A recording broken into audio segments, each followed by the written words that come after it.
अस्सलाम वालेकुम। वालेकुम सलाम। कल्ले कल्ले चाय पीते जा रहे हो? आपने बोला ही नहीं तो मैं मंगवा देता।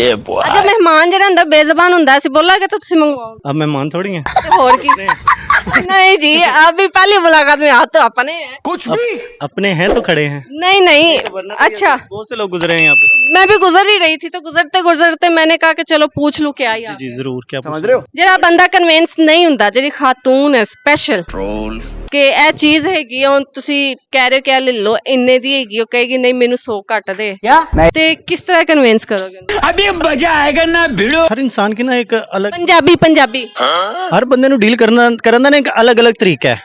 ਆਈ ਨਾ ਆਵਾਜ਼ ਜਿਸ ਨਾਲ ਗੱਲ ਕਰਨੀ ਹੈ ਨਾ ਉਹਨੂੰ ਉਸੇ ਤਰ੍ਹਾਂ ਡੀਲ ਕਰਨਾ ਹੈ ਮੈਂ। क्या बात है सर। ਤੇ ਫਰਜ਼ ਕਰੋ ਜਿਸ ਤਰ੍ਹਾਂ ਤੁਹਾਨੂੰ ਮੈਂ ਦੱਸਦਾ ਹੈਗਾ ਕਿ ਤੋ ਤੁਸੀਂ ਇੱਕ ਏਅਰਿੰਗ ਵੇਚਣੇ ਹੈਗੇ ਨੇ ਹੈ 500 ਦੇ ਨੇ ਇੰਨੇ ਦੇ ਨੇ? ਹਾਂਜੀ ਨਹੀਂ 250 ਦੇ ਨੇ ਹਾਂਜੀ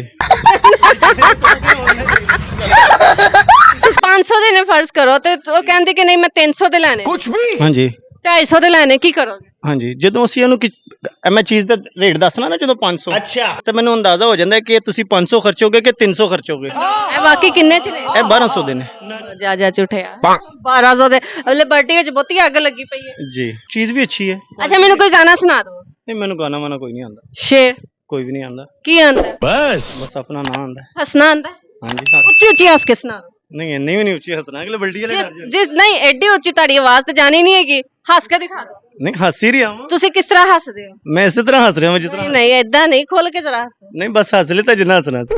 ਵਿਆਹ ਹੋ ਗਿਆ ਤੁਹਾਡਾ ਹਾਂਜੀ ਅਲਹਮਦੁਲਿਲਾ। ਕਿੰਨੇ ਬੱਚੇ ਇੱਕ ਬੇਟੀ ਹੈ ਮੇਰੀ ਲਵ ਮੈਰਿਜ ਕੀ ਰੇਂਜ ਅਰੇਂਜ। क्या बात है सर क्या बात। ਕਿਉਂ ਲਵ ਕਿਉਂ ਨਹੀਂ ਕੀਤਾ ਟਾਈਮ ਨਹੀਂ ਮਿਲਿਆ ਨਹੀਂ ਅਰੇਂਜ ਇਜ਼ ਬੈਸਟ। शाबाश बेटा। ਕਿਉਂ ਲਵ ਬੈਸਟ ਨਹੀਂ ਹੈ ਮੈਨੂੰ ਨਹੀਂ ਲੱਗਦਾ ਕਿ ਲਵ ਬੈਸਟ ਹੈ। ਅੱਛਾ ਲਵ ਮੈਰਿਜ ਤੇ ਅਰੇਂਜ ਮੈਰਿਜ ਕੀ ਡਿਫਿਕਲਟ ਮਤਲਬ ਕਿ ਕੀ ਮੁਸ਼ਕਿਲਾਤ ਆਉਂਦੀ ਕੋਈ ਮੁਸ਼ਕਲ ਨਹੀਂ ਹੈਗੀ। ਲਵ ਮੈਰਿਜ ਕੀ ਆਂਦੀ ਜਿਹੜਾ ਉਹ ਥੋੜਾ ਸਿੰਸੀਅਰ ਹੋਣਾ ਚਾਹੀਦਾ ਤੁਹਾਡੇ ਨਾਲ। ਉਹ ਤਾਂ ਲਵ ਮੈਰਿਜ ਵਿੱਚ ਵੀ ਸਿੰਸੀਅਰ ਹੁੰਦਾ ਨਹੀਂ ਲਵ ਮੈਰਿਜ ਘੱਟ ਮਿਲਦਾ ਹੈ। तू समझा। ਹੈ ਏਦਾਂ ਤੇ ਹੁੰਦਾ ਨਾ ਇਸ ਤਰ੍ਹਾਂ ਤੁਸੀਂ ਬਿਹਤਰ ਸਮਝੋ। ਮੈਨੂੰ ਗਾਣਾ ਨਹੀਂ ਮੈਂ ਮੇਰਾ ਇੱਕ क्या बात है ਐਕਸਪੀਰੀਅੰਸ सर। ਅੱਛਾ ਮਤਲਬ ਕਿ ਤੁਸੀਂ ਜ਼ਿਆਦਾਤਰ ਪ੍ਰੈਫਰ ਜਿਹੜਾ ਹੈਗਾ ਤੁਸੀਂ ਅਰੇਂਜ ਮੈਰਿਜ ਨੂੰ ਕਰਦੇ ਜੀ ਬਿਲਕੁਲ। ਅੱਛਾ ਮੈਨੂੰ ਇਹ ਦੱਸੋ ਕਿ ਤੁਸੀਂ ਜੁਐਲਰੀ ਦੀ ਦੁਕਾਨ ਦਾ ਕੰਮ ਕਰਦੇ ਹੋ ਆਪਣੀ ਹੈ ਜੀ ਅੱਛਾ ਅਲਹਮਦੁਲਿਲਾ ਜੀ ਇਹਨਾਂ ਦੀ ਆਪਣੀ ਹੈਗੀ ਤੇ ਸਾਡੇ ਲਈ ਕੀ ਹੁਕਮ ਹੈਗਾ ਕੀ ਦਵੋਗੇ ਸਾਨੂੰ वाह दीदी वाह दीदी। ਮੈਂ ਮਜ਼ਾਕ ਕਰ ਰਹੀ ਹੈਗੀ ਮੈਂ ਕੁਝ ਲੈਣਾ ਵੈਣਾ ਨਹੀਂ ਹੈਗਾ ਮੈਨੂੰ ਨਾ ਤੁਸੀਂ ਇਹ ਦੱਸੋ चलो भाई। ਕਿ ਕਿੰਨੇ ਅਰਸੇ ਤੋਂ ਮਾਰਕੀਟਿੰਗ ਕਰ ਰਹੇ ਹੋ गुड क्वेश्चन। मैं तकरीबन पिछले 20 साल से मार्केटिंग कर रहा हूँ। 20 साल हाँ चलो जी thank you so much ji